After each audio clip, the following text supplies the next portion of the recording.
Hi, this is Lee Balkum, and we are here to talk about how to stop an affair and how to save your marriage. Again, my name is Lee Balkum, and I'm the Internet's leading marriage expert. First, you need to ask the question, is an affair threatening your marriage? The latest research shows that 25% of marriages suffer infidelity, and that 25% is really talking about a physical affair, somebody who is actually in a sexual relationship with somebody else. The rate of emotional affairs is much higher. Let's get to the definition of an affair. We'll talk about affairs. It gets to be a little muddy because people like to deny what's going on, and unfortunately some of the presidential behavior from several years back has muddied the waters on what exactly we're talking about. So I'm going to define it for you here. A physical affair is a sexual activity with someone who is in a committed monogamous relationship with somebody who is outside of that relationship. In other words, it's breaking the vows of a committed monogamous relationship by having a sexual contact with someone outside the marriage or the monogamous relationship. An emotional affair I would define as an emotional sharing that is inappropriate between two people because of a monogamous relationship. Because what it does is it takes energy away from the other relationship. That's why this is a problem. It takes energy away from the appropriate relationship and toward an inappropriate relationship. It drains the energy away from where it should be. And it threatens the sense of safety and security that should be part of a monogamous relationship. In other words, it takes us out of our safety zone. The secrecy of that relationship begins to eat away at the trust that's necessary for a monogamous relationship to even thrive and sometimes even survive. Unfortunately, we're surrounded by it. There's songs, stories, movies, even the news seems to make infidelity a normal part of life. Culture almost gives a stamp of approval to cheating. I've heard songs that are just glorifying the fact that there is an illicit relationship going on. It turns my stomach. And people who have been through this tell me that no matter where they turn, they're constantly seeing it on TV and movies. Wherever they are, they're constantly surrounded and bombarded by an affair, and unfortunately a romanticized idea of an affair.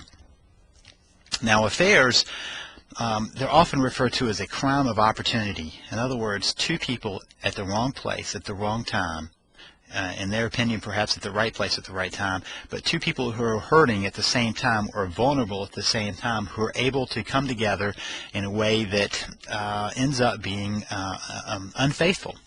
Now, it doesn't just happen, but it does need the opportunity. In other words, it's not just two people who find each other on the street. Usually it's about close friends, close associates, people we work with, people we associate with in some way that this happens to. And there's the top reason that's given to justify this behavior, and it's sex. I want to be clear about this. It's not just sex, though. I mean, sex could be met in lots of different ways other than an actual affair. It's about feeling wanted and desired. Unfortunately, that tends to be a major complaint about what happens in marriage. The feelings of being wanted, being desired, of having that passion, they go missing in a long-term relationship oftentimes. So let's talk very quickly about how to stop an affair. First of all, recognize that you cannot control another person's behavior, so don't try. You cannot make them stop having an affair.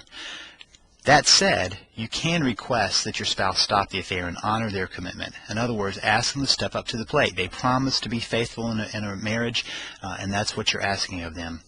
Decide to face the truth about your marriage. This is number 3. Step number 3 is decide to face the truth about your marriage. What went wrong? You see, what I was just saying was that affairs are symptoms of underlying problems in a marriage. I'm not saying that it was okay to act out, but I am saying that what led to that is something that was not happening in the relationship. And so you have to step back and ask your question, why were we there? Why were we at a vulnerable place? It's not just a one-time fight that leads to this, but it's a long-term process where suddenly a couple finds themselves disconnected and somebody decides to reconnect somewhere else. So commit to stay together. This is number 4. Commit to stay together, re-energize the relationship, and move forward. This is not about going back to where it was before that, but it's actually committing to staying there so you can make it what both of you would want it to be. Number 5, accept whatever responsibility you have in where the relationship is. Again, let me be clear about this. Do not accept responsibility for how your spouse acted, for your spouse acting out in the marriage, but do accept responsibility that you have in where the relationship is and how you've been disconnected and how you both have not been giving each other what you need to. And seek forgiveness for that. Ask, here I am, I've been disconnected with you, and I am so sorry about that. I'm so sorry that we were at that place, that you were vulnerable. And then seek to forgive. A lot of people misunderstand what I mean by forgive, and when I say to forgive, I mean to let go. That is not about giving the other person permission. We're going to get to that. Now, avoid becoming the angry, resentful spouse, because when we become that, when we let our anger and our resentment build up within us, we actually drive our spouse to continue to justify their behavior, so they'd have no reason to step away from it. And finally, refuse to let the affair define you. Don't let it define the relationship, and don't let it define you as someone who's been cheated on. Stay true with who you are. You're a human being who desires to be loved, deserves to be loved, and wants to love. Stay with that. Stay true to that fact. Recovering from an affair takes some steps too. It requires understanding why it happened. We just talked about that. It requires understanding what was going on in the relationship and why that is so important. And it requires forgiveness. It requires saying, that's behind us, let's move forward. It requires saying, I'm not going to let that hold us back. It requires correcting the shortcomings of the relationship, finding out what was happening and decide how to fix those things. And it requires commitment, because sometimes in the midst of an affair, the only thing that keeps a couple together is they have made a commitment. That is what you stay with. You stay with that commitment until you are at the point where you want to stay together. And it requires creating boundaries to protect the relationship. What needs to happen to make sure that this never happens again? What needs to happen to keep that person away, to keep the marriage safe? A boundary is what you won't let happen to something, and in this case, what you won't let happen to the relationship. How do you maintain a safe barrier so that your relationship cannot be caught in an affair again? What do you need to do to make sure that whatever was causing that, whatever the opportunity was, is not allowed to continue?